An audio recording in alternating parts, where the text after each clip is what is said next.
It's been a very, very interesting week for Issa Pantami and, of course, for Nigerians who have been following up on these conversations. But I want your quick thoughts on the latest revelations, the meeting in 2010, the conclusions that, were met at that meeting. What do all these things mean to you, and how damaging, might this be? Well, as a professional, as well as a seasoned public affairs analyst, I don't see it as a big deal because the issues are issues that happen before his appointment as a minister of Federal Republic of Nigeria. And in Nigeria, for example, we have we are a secular state with two leading religions, Christianity and Islam. As at the time the Honorable Minister of Communication made the statement, he wasn't appointed minister. He was just a cleric of the Islamic faith. And even in Bible and Quran, when somebody makes mistakes and admits and asks for forgiveness, the two holy books, Quran and the Bible respectively, gives that opportunity in some chapters and verses where such persons are forgiven for some of their utterances or misdeeds. And the Minister of Communication did come out to say, yes, I made such utterances in the past, but I am very sorry. At the time, the former U.S. Democrat President Bill Clinton had an affection in the White House with White House intern Monica Lewinsky against opposition backdrop and called for his resignation. The moment he apologized, American as civilized as their democracy was, forgave him and allowed him to continue his tenure. Apologize. I just want to quickly step in here and be sure that we're on the same page. The conversation we're having this morning is not on the videos and the audio clips that were released a couple of days ago. We're talking of a new release document of a meeting that was held in 2010 by the GNI. It was chaired by Issa Pantami. And it speaks of jihad, it speaks of chasing away and, of course, violence against people of a different faith. It speaks also on the Kaduna State governor back then, Yakowa. It speaks on so much. Are you saying that these things also should be seen as, Pantami's past and should be ignored and forgiven? Absolutely, absolutely. You see, there is no difference between the statement he made as a member of JNI and other groups and the other accusation. All I'm trying to say is now he's a minister. These statements were made before he was appointed a minister. And why did it take so long for these statements to be brought to public domain?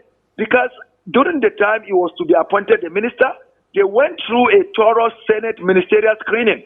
This were the time that these critics and people that are bringing these petitions to the forefront ought to have taken such petitions before the Senate leadership, not to allow the screening of Pantami to go on then as a ministerial nominee, not now. So no matter what water and how tangible these petitions they are bringing now, no reasonable and sensible person is going to take them serious because we are attaching it to fanatism, we are attaching it to politics of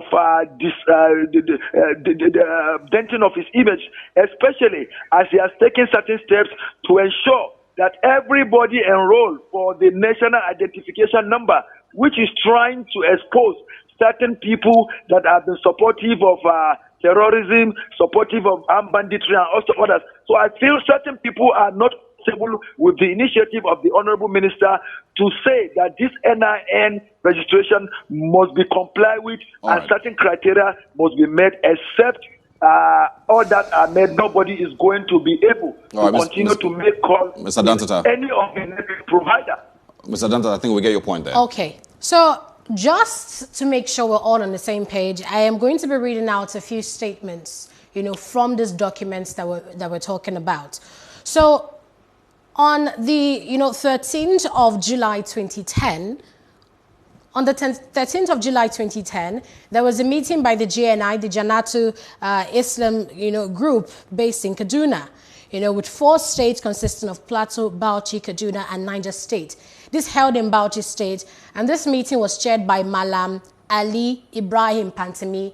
Then he was a cleric. Now, in this meeting, They talked about the liberation of Kaduna State. They said they were going to re-strategize towards the full implementation of jihad in Jos and Plateau State and Kaduna. And that, they were going to receive or treat reports that Christians were persecuting Muslims in northern Nigeria. At the end of the day, they reached the following conclusion. They said, 1, 90 days from now, Muslims must ensure that peace has escaped Kaduna State. They say Muslims must hunt all Christians, especially those in the cities. Number 3, they say we must either use the security or other means to eliminate the governor, and we're talking about the then governor, Patrick Yakowa. We must use all security means to eliminate Governor Yakowa, his family, and all those that they perceive as supporting him. Number 4, they say we must face and frustrate all Christians in Kaduna who are civil servants and traders. Number 5, they say attacks must continue to be launched against Christians' predominated areas as signals before jihad. They say they shall use their men who are in the military and help bring arms and ammunition into Kaduna. Number 7, use all resources possible to control the security before and after jihad, and that this is highly confidential and must be related to all Muslims who wish to support this movement. David Duday, do you see these points as not a big deal and to be only taken serious by unreasonable people, like Mr. Dantata has said? I'm going to try to moderate my answer as best as I can because I don't want to get you guys taken off the air. So bear with me here. But I couldn't believe what I was hearing just now. I'm not sure Mr. Dantata actually knows what job he's doing. If he thinks that was a defense of Issa Pantami, I couldn't quite believe what I was hearing. He said those things that were written down in the communique were not a big deal. I don't think he understands the gravity of what he just said. He essentially just admitted to a serving minister of the Federal Republic of Nigeria plotting murder, plotting a genocide in 2010. And he has come here to say it was not a big deal because it happened before he was a minister. What? Are you serious right now? How does that make... Listen, I currently am in possession of a 1,000-page report about violence in the middle belt of Nigeria. This report was presented to the United States government in 2020. It was cited by Mike Pence, the former vice president of the US. And I'm just going to show you a few brief excerpts from that report. I'm holding it. It's a very lengthy report, 1,000 pages, but I'm just going to turn a few pages and show you something, right? Now, look at these pages, right? Can you see these names? Yes. These names. Every single name here is a dead person. Every single name here is a Christian who was killed in the Middle Belt since 2010. I'm going to keep turning and turning. Every single name you see here is a dead person. I can keep turning for another 50 pages. It goes on and on and on and on and on and on and on like this. Every single name you see here is a dead person. So, David, can you tell us how they died? Do you have that information? What was Mr. Dantata on about when he says it was not a big deal? Does he understand that meeting essentially condemned all those people I just showed you to death? Does he understand that there were real-world consequences of that meeting? Does he understand that he just admitted to a serving federal government minister plotting a religious genocide? Does he understand the gravity of what he just admitted on national television? Is he sure he knows what he's saying, or does he want to recant everything he just said? Okay, so, well, David, let's bring back Mr. Dantata. David, kindly just hold on. We'll get back to you. Mr. Dantata, I'm sure you've been following. I want your response to that. Well, you see what my friend is saying over there is just like trying to incite the Nigerian society. Because even him as a journalist, his role is to serve as watchdog and mouthpiece of the society to know what to say, when and how.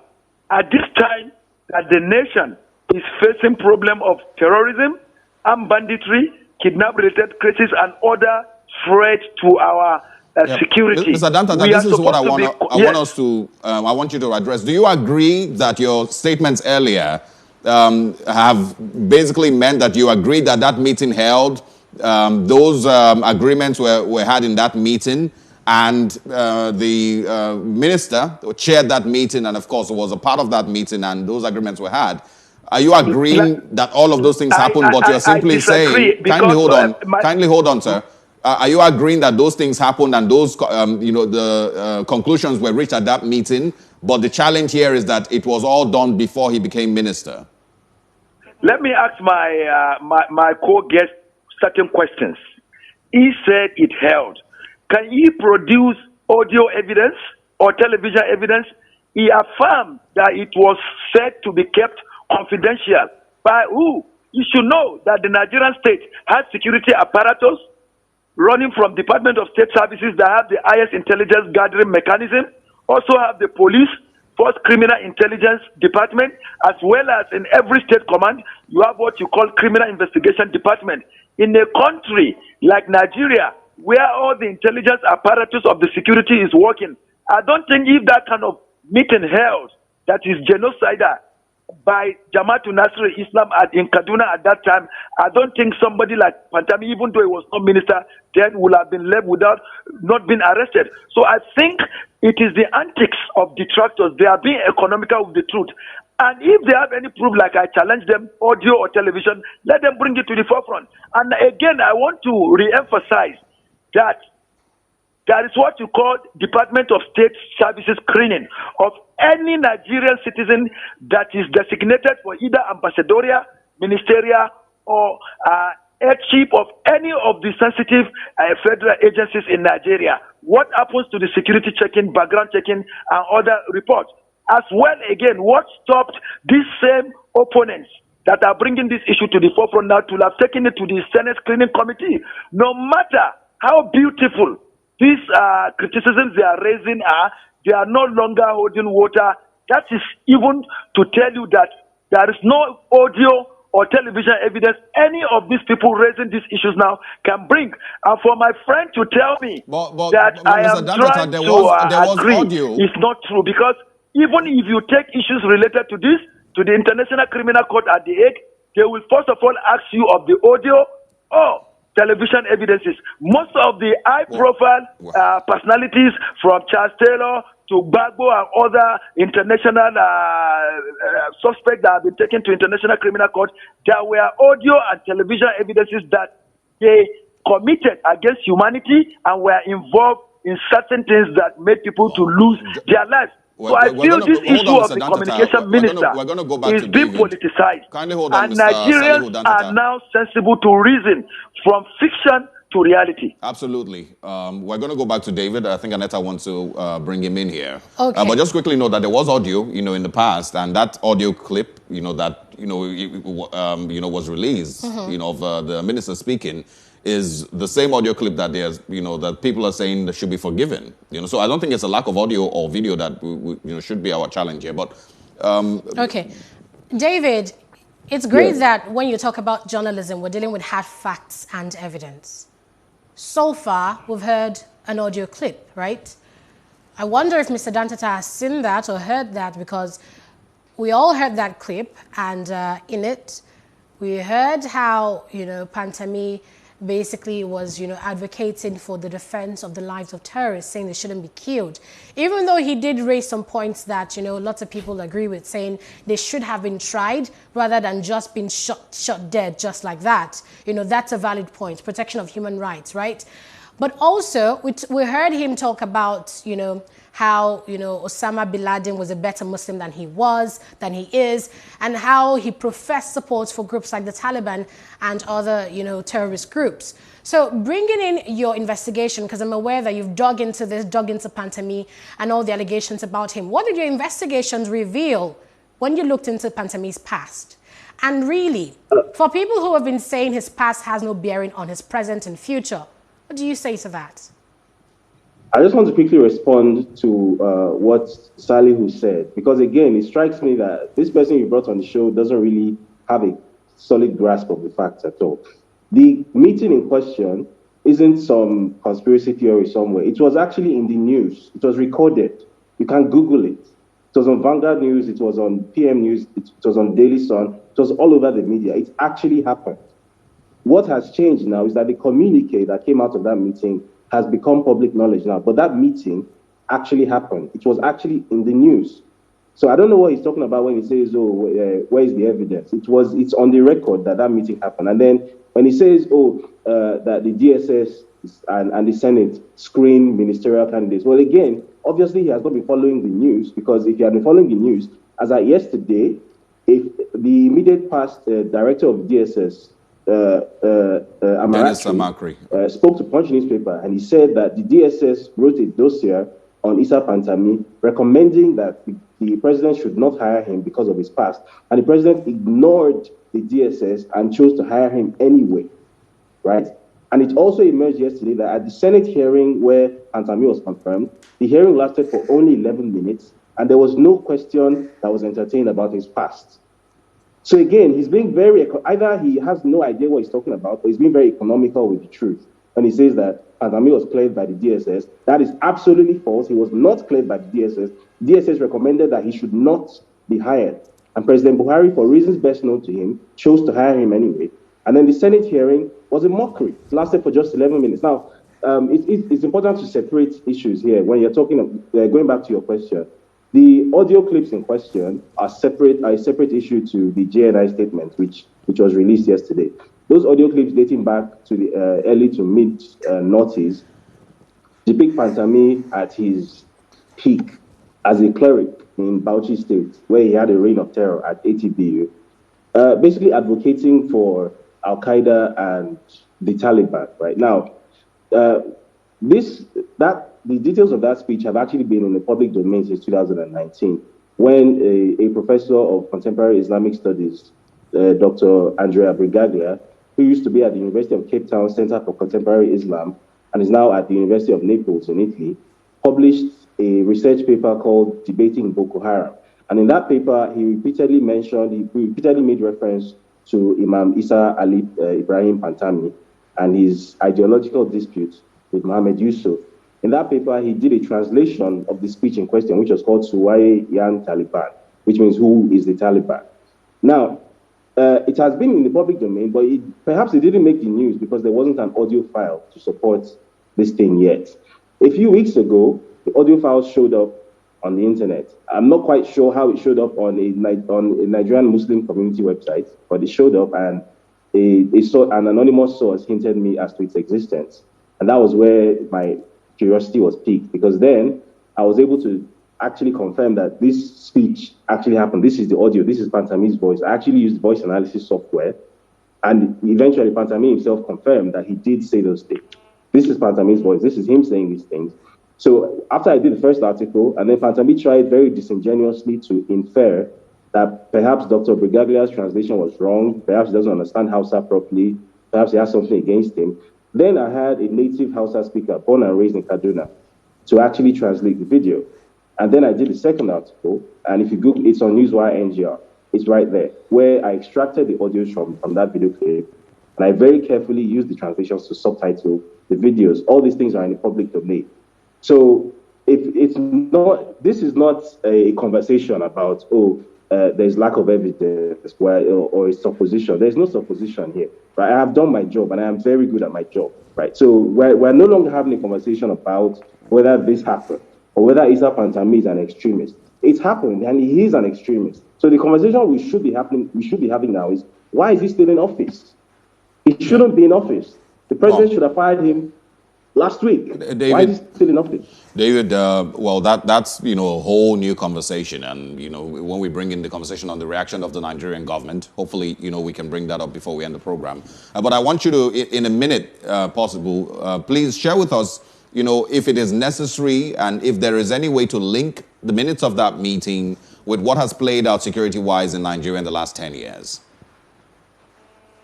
Well, absolutely, because as I showed you and by the way, over the next few hours, I'm going to be tweeting some excerpts from that report, because even I've been sitting on it for close to a year now, but I think it's time for these things to get into the public domain. There has been an actual genocide which has been perpetrated in the Middle Belt especially over the past 6 years, right? And our challenge has been to prove that this is not just some unfortunate confluence of events, that this is actually planned and premeditated, right? Because that's one of the key ways to proving that a genocide has happened. You have to prove that it isn't just a bunch of people who died unfortunately, that people actually planned and premeditated this. This communique has proven, without a shadow of doubt, that what we have seen, particularly in the Middle Belt, in places like Plateau and Benue, over the past 6 years, is absolutely premeditated. It was planned, and that the violence, apart from being ethnic and being economic, is also religious. Okay. So, David, I want you to just kindly hold your thoughts there. Let's bring in Mr. Dantata. Mr. Dantata, can you hear me? Yes, I'm right with you. Fly on. So with all the controversy we've seen in the past week, especially with this recently released documents, what do you say to calls for Pantami to resign? Well, I think that call should be ignored. It's callous and it's unpatriotic to nation building. Because so far, among the ministers that the president has, President Muhammadu Buhari, Pantami is having the zeal and desire to do certain things that other of his predecessors did not do in the communication industry. Like I said earlier, the reasons for the onslaught against him, for the attack against him, are not far-fetched. Simply because of this national identification number that he has made a compulsion. Therefore, certain people that are disgruntled, undesirable, and unpatriotic to nation building must do anything to bring him down. Already, the speaker has already done something in the lower chamber by overruling Honorable Elumelu as regarding that. And even, I believe, the upper chamber too will not let it have a light of the day. Competence exceeds mediocrity. Competence exceeds self-centered interest. It exceeds any other antics of people who do not want this administration to succeed. Okay. And like my co-guest said, that the former DG of the Department of State Services had earlier told the president, what stopped that Director General, if he was that patriotic at that time, to bring it to some media outfits and let it become a public document? Why now? There are certain people that are sponsoring certain people to bring Pantami down, and we, as patriotic Nigerians, we never allow that. Just one question before you go. Are you trying to say that you believe, in all honesty, that Pantami is a totally different person from who he was many years ago? Absolutely. You see, absolutely. In the two religions we have, Islam and Christianity, tell me the cleric that either in mosque or church that doesn't preach against certain things. You know, we have known how some of our religious leaders have become. So it's extremism we're talking about here, Salihu Dantata. As a minister.